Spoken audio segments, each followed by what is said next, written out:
आज हम अपनी ट्यूसडे के एपिसोड में और मैं आपसे बात कर रही हूँ कि आपका दिल एक जमीन है और जो कुछ आप उस जमीन पर लगाएंगे आप वही काटेंगे।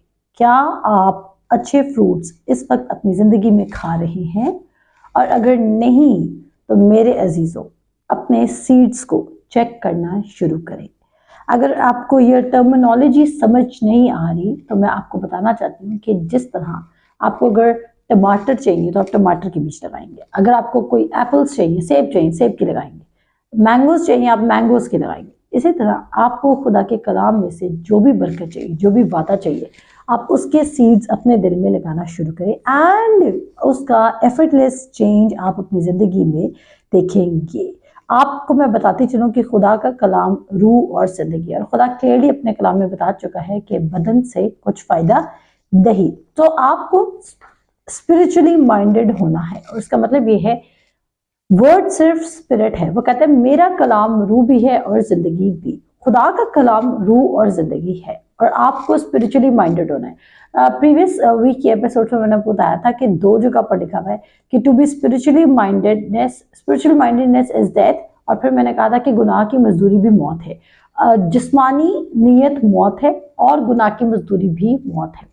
जब आप नेचुरली सोच रहे हैं तो आपको ऐसा लग सकता है कि ये कॉमन है।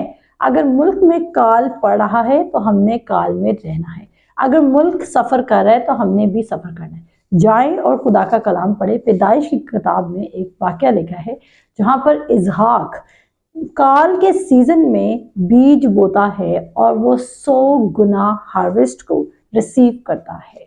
अगर काल का सीजन बाहर आया हुआ है, इसका हरगिज़ ये मतलब नहीं है कि आप काल में रहेंगे। खुदा, अगर आप कलाम पर खड़े हैं तो आप उस काल में भी थ्राइव करेंगे, फ्लरिश करेंगे और आप किसी भी चीज़ के मोहताज नहीं होंगे। और इसी तरह अगर आप सारपत की बेवा का वाक़या देखिए तो वहाँ पर जब एलिया उसके पास जाता है तो एलिया उसको ये वर्ड देता है। वो कहते हैं हमारे पास आखिरी पेड़ा रह चुका है रोटी का, पर वो कहता है कि क्या होगा, हम खाएंगे और मर जाएंगे, मैं और मेरा बेटा। पर एलिया कहता है कि जब वो खुदा की बात को ऑनर करेगी तो उसका रिजल्ट क्या होगा कि आटे के मटकी में कभी आटा नहीं खत्म होगा और तेल की कुप्पी में कभी तेल खत्म नहीं होगा। और आगे कलाम रिकॉर्ड करता है कि वो बहुत दिन तक खाते रहे।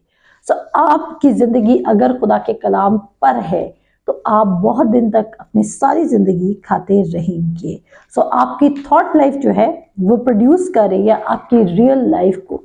आप इस वक्त क्या सोच रहे हैं और किन सीड्स पर आप मेडिटेट कर रहे हैं।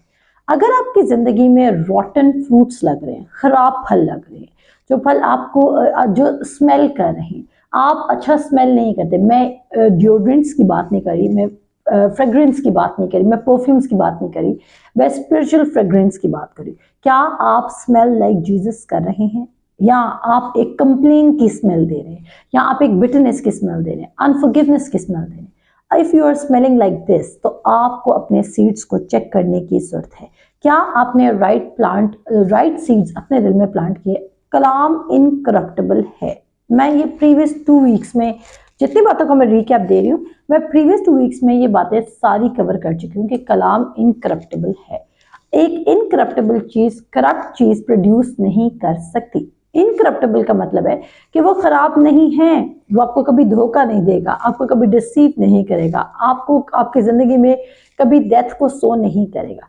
अगर आप खुदा के कलाम पर खड़े हैं तो खुदा का कलाम क्या है? रूह और जिंदगी। तो आपकी जिंदगी में 2 चीजें ऐड होने वाली, आपकी जिंदगी में लाइफ ऐड होने वाली है और आपकी जिंदगी में जिंदगी ऐड होने वाली है, और वो रूह ऐड होने वाली है। और लाइफ कौन सी? वो कहता है मैं इसलिए आया हूं कि तुम जिंदगी पाओ और कसरत की जिंदगी पाओ। पुराने अहद में और नए अहद में जब भी कोई बड़े मिरेकल्स हुए या चेंज आया वो सिर्फ खुदा के वर्ड से आया। अगर खुदा 6 दिन में अपने वर्ड से आसमान और ज़मीन तख्लीक कर सकता है तो वही वर्ड जब आप अपने दिल में प्लांट करेंगे तो उसके अंदर तख्लीक की कुदरत है, चीज़ों को तब्दील करने की कुदरत है और उन चीज़ों को बुला लेने की कुदरत है जो नहीं के जैसे हैं, जो मौजूद नहीं है पर खुदा उनको बुला सकता है। और ये कुदरत सिर्फ खुदा के जिंदा और पाक कलाम में है। खुदा का कलाम बेशक मैं जो सरमन दे रही हूँ मैं 1 टाइम मिरेकल को रिसीव करने के लिए नहीं दे रही। आप 1 टाइम मिरेकल रिसीव करें, आप कन्वेंशन में जाएं, आप कॉन्फ्रेंसेस में, मैं इनमें से किसी चीज़ों के अगेंस्ट नहीं हूँ। ना मैं चर्च सिस्टम के अगेंस्ट हूँ, ना मैं कन्वेंशंस के अगेंस्ट हूँ, ना मैं कॉन्फ्रेंसेस के अगेंस्ट हूँ, पर मैं लोगों के स्कूल ऑफ थॉट के अगेंस्ट हूँ कि लोग समझते हैं कि वो वन टाइम खुदा से रिसीव कर सकते हैं। वो खुदा को चैलेंज कर देते हैं। वो खुदा को कहते हैं अगर खुदा मैं ये कन्वेंशन अटेंड करता हूँ, फलाना पास्टर आ रहा है, वो बहुत मशहूर है, उसके थ्रू बहुत सारे खुदा के काम हुए हैं, अगर वो आता है टाउन में और मुझे मेरा मिरेकल मिल जाता है, देन दैट्स फाइन, मैं तेरी राहों को फॉलो करूंगा। इफ आई डोंट रिसीव तो मैं फॉलो नहीं कर रहा। आप अपनी मिरेकल को या अपनी बरकत को रिसीव ना करने के सिर्फ एक रीजन नहीं है, उस पर मल्टीपल रीजन हो सकते हैं। उसका एक बड़ा रीजन ये भी हो सकता है कि आप बेतकादी में चल रहे हैं, आपकी टीचिंग सिस्टम राइट नहीं है, या आप क्या कहते हैं, या आप सिर्फ टेस्ट करने आए थे। सो वो जब हम कभी नया टॉपिक शुरू करेंगे तो मैं उसमें कवर करूंगी। So word of God time ले सकता है। बीज बोएंगे, टाइम लगेगा, पर उसका रिजल्ट क्या होगा, आपको हार्वेस्ट मिलेगा। आपकी नेचर, आपके हार्ट की नेचर चेंज होना शुरू होगी। जब वो चेंज आएगा तो आप उस चेंज को एंजॉय करेंगे। कभी भी सेब के दरख्त ने अपना हार्वेस्ट प्रोड्यूस करने के लिए एफर्ट नहीं किया, और जब आप एक दफ़ा सीड प्लांट कर देते हैं तो आप कभी भी दुआएं नहीं करते कि ए खुदा प्लीज़ प्लीज़ प्लीज़ प्लीज़ ये फ्रूट दे। बहुत दफ़ा लोग कहते हैं कि हमें दुआ में रोना चाहिए, पर मैं इस बात से इत्तेफाक नहीं करती। हमें दुआ में इसलिए नहीं रोना क्योंकि हमारे खुदा ने सब कुछ कर दिया है। एक होता है खुशी के आंसू आना, वो आ सकते हैं, बट अगर आप खुदा से बेग करें तो आपकी टीचिंग में मसला है, आपके बिलीफ सिस्टम में मसला है। आप खुदा के सामने क्यों रो रहे हैं? और बहुत दफ़ा मैं बहुत जगह से किक आउट हो जाती हूँ, या बहुत जगह से मुझे डिस्टिंग्विश करके सेपरेट कर दिया जाता है। वो रीज़न ये है कि मैं स्ट्रांगली बिलीव करती हूँ कि हमें खुदा के सामने रोना नहीं है। हमें खुदा के सामने, क्योंकि खुदा ने हमें सब कुछ दे दिया है, हमें उसको इख्तियार से बुला लेना है। हम खुदा को कन्वेंस क्यों कर रहे हैं जिसने अपने बेटे को भी हमसे दरेख ना किया? कैसी अजीब बात है कि हम खुदा से अपने घरों के लिए बैक करें, अपनी गाड़ियों के लिए बैक करें, अपने लाइफस्टाइल के लिए बैक करें, अपनी मिनिस्ट्रीज के लिए बैक करें, फाइनेंशियल प्रॉस्पेरिटी के लिए बैक करें। क्यों?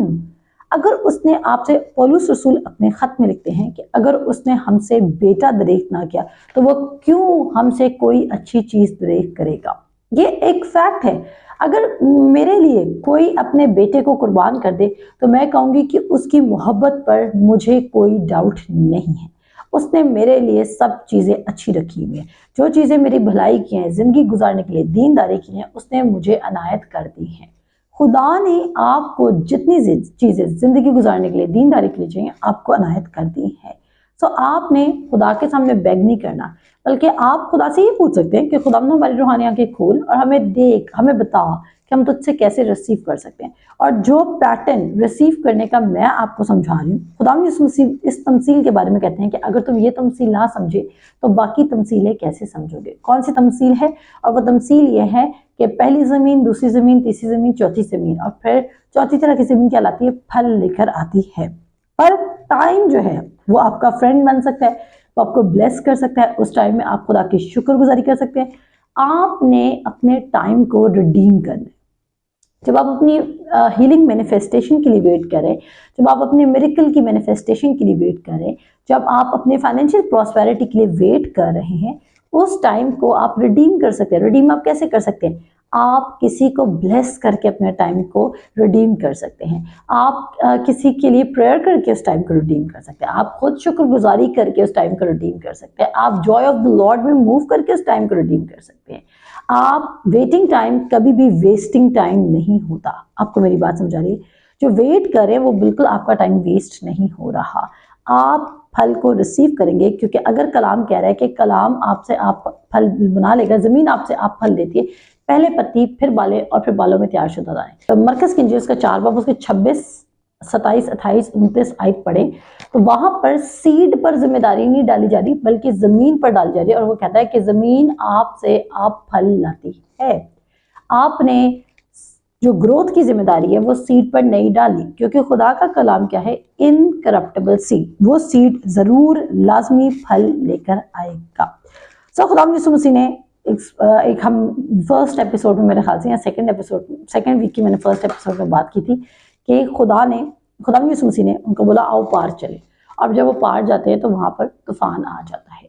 अब शागिर्द जो है वो उस कश्ती में पैनिक करने लगे थे। वो क्यों पैनिक करते हैं? क्योंकि उन्होंने वर्ड को सुन तो लिया था, पर जब प्रैक्टिकल इम्प्लीमेंटेशन की या अप्लाई करने की बारी आई तो वो डर गए, क्योंकि उनको ऐसा लगा कि हम पार नहीं जा सकेंगे। और उसी पैनिक में वो खुदा यीशु मसीह को अप्रोच करते हैं और वो कहते हैं कि तू यहाँ पड़ा सोता है और हम मरे जाते हैं। आप इस वक्त किस सिचुएशन में, आपके फेथ का लेवल क्या आप उस कश्ती में जीसस हैं या आप उस कश्ती में, उस बोट में डिसाइपल्स की तरह बिहेव कर रहे हैं? आपको डिसाइपल्स वाला एटीट्यूड नहीं रखना, आपको सन की तरह एटीट्यूड रखना है, बेटे की तरह एटीट्यूड रखना है, क्योंकि आप बेटे की छवि पर बने हैं, क्योंकि आप बेटे जैसे बन चुके हैं इस जमीन पर। अगर मैंने एक और बात कवर की थी कि खुदावन यीशु मसीह अगर यकीन रख सकते हैं अपने फ्लैश में आके खुदा बाप पर, तो ये क्लियर एविडेंस है कि हमारे अंदर फुल किंगडम है और हमारे साथ एक फ्लैश है और हम भी 100% फेथ में मूव कर सकते हैं।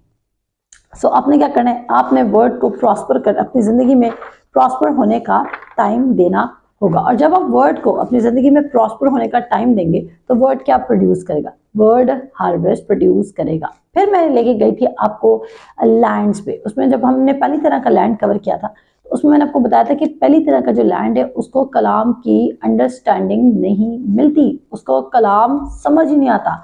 ऐसा शख्स जिसको कलाम समझ नहीं आ रहा, वो कभी भी शैतान क्या आएगा, वो क्विकली शैतान आएगा और उसके अंदर से कलाम को चुरा के ले जाएगा। अगर आप चाहते हैं कि शैतान आपके साथ ऐसा ना करे तो आपको कलाम की अंडरस्टैंडिंग की जरूरत है। ये एक वाहिद ज़मीन है, पहली तरह की ज़मीन, जिस पर शैतान का फुल एक्सेस होता है। फिर चलते हैं दूसरी तरह की ज़मीन। दूसरी तरह की ज़मीन जो थी वो पथरीली जगह पर गिरता है बीज। अब जब बीज पथरीली ज़मीन पर गिरता है तो वो तमाम लोग जो कलाम के सबब से जब परसिक्यूशन आती है तो वो ऑफेंसिव हो जाते हैं, वो अपने आप को प्रोटेक्ट करने लग जाते हैं। आपके दिल में जब कलाम सो किया गया है और आपको कोई ब्लेम कर रहा है, आपको एक्यूज कर रहा है या आपके ऊपर कोई फॉल्स एक्यूजेशन लगाई जा रही है, तो आपने परेशान नहीं होना है, आपने ऑफेंडेड नहीं होना है, आपने बिटर नहीं होना है, आपने एंगर में नहीं आना है। क्योंकि अगर आप इन इमोशंस में चलेंगे तो ये इमोशंस खुदा के कलाम को आपके दिल में से चुरा के ले जाएंगे। आपको हर मुमकिन कोशिश करनी है कि आपने शैतान को अपने दिल का एक्सेस नहीं देना ताकि वो वर्ड को चुरा ना सके। उसके बाद आता है जी थर्ड टाइप का लैंड। थर्ड टाइप का लैंड जो है वो खुदा के कलाम को खुशी से सुनते हैं, उसको कबूल करते हैं, बट फिर भी वो हार्वेस्ट नहीं लेकर आते। और उसका रीजन क्या है? क्योंकि वो झाड़ियों में लगाए गए और झाड़ियों में और तरह के भी प्लांट्स लगे हुए थे। उसका इससे क्या होता है? इससे होता क्या है कि वो क्यों नहीं फ्रूट लेकर, वो इसलिए फ्रूट नहीं लेकर आ सकता क्योंकि जो न्यूट्रिशन थी वो डिवाइडेड होगी। आपकी अटेंशन अगर होली एंड सोली, अगर 100% खुदा के कलाम में नहीं है तो आपकी अटेंशन डिवाइडेड है और डिवाइडेड अटेंशन से डिवाइडेड रिजल्ट आएगा। आप 100% रिजल्ट नहीं लेकर आ सकते विद डिवाइडेड अटेंशन। डिवाइड का मतलब ही है कि वो पावर को डिवाइड कर रहा है, वो आपको 100%, आप 100% रिजल्ट को प्रोड्यूस नहीं कर सकते। So what are you doing? क्या आपने खुदा के कलाम, अब अगर शैतान आपको कलाम सुनने से नहीं रोक रहा, आपको कलाम में टाइम स्पेंड करने से रोक रहा, तो वो आपकी जिंदगी में अदर डिस्ट्रैक्शंस को ऐड कर देगा, वो फिक्रों को ऐड कर देगा, वो ये चीज ऐड कर देगा कि हाँ तुम्हारी जिंदगी में भी ये नहीं हुआ, तुम्हारे फ्यूचर का क्या बनेगा, क्या तुम्हें ऐसा करना चाहिए, ऐसा कैसा होगा, वैसे कैसे होगा, सिकनेस है तुम्हारी जिंदगी में, तुम्हें स्ट्रेंथ बनानी है, तुम्हें मसल्स बनाने हैं, तुम्हें अपनी शक्ल सुधारनी है, तुम्हें शादी करनी है, तुमने मिनिस्ट्री रन करनी है। मिनिस्ट्री की फिक्रें हो जाएंगी, हमारी मिनिस्ट्री दूसरों की मिनिस्ट्री से आगे क्यों नहीं ग्रो करी, हमें सबसे आगे आना है। जब मैं अपनी जिंदगी में खुदा का काम करती हूँ तो मैं एक बात को बहुत माइंड में रखती हूँ कि ऐसा ना हो कि किसी दिन मैं खुदा के काम को बोझ समझ के करूँ। खुदा का काम मेरे लिए बोझ नहीं है। मैं अपने पर्सनल तजर्बे को शेयर कर रही हूँ कि खुदा का कलाम आपकी जिंदगी में जब आ जाएगा तो आपको पता है क्या, अगर आप खुदा के प्रोमिसेस पे खड़े हैं तो गेस व्हाट, आपकी जिंदगी में क्या होगा। अगर आप खुदा के प्रोमिसेस पे खड़े हैं तो आपकी जिंदगी में वो काम हो सकते हैं जो किसी की 50 साल की मेहनत में भी नहीं हो सके। खुदा वन डे में आपकी जिंदगी को टर्न अराउंड कर सकता है, पर इसके लिए क्या करना पड़ेगा? इसके लिए आपको अपने दिल की हिफाजत करनी होगी, साथ साथ आपको वो बीज लगाने होंगे जिनका हार्वेस्ट आप काटना चाहते हैं। मिलते हैं आपसे नेक्स्ट एपिसोड में। खुदा हाफिज।